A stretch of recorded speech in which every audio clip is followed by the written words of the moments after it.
A good sound production doesn't have anything to do with a form or a position of the hand. It has everything to do with the timing and how you enter the key.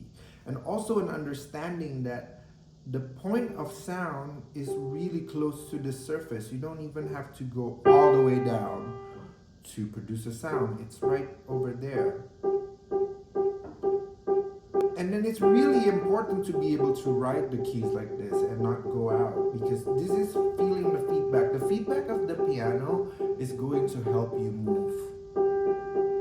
So that's why it's not doing your.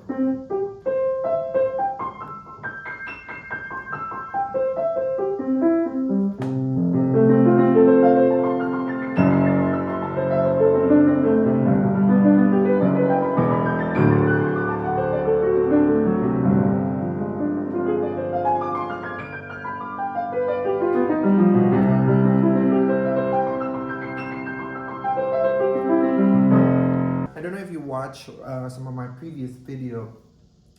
It's piano playing is like pointillism in art, because it's every single note is a dot, and you are creating the illusion of a line by connecting that dot. So you are connecting the sound, not your movement. You connect this decay of the sound.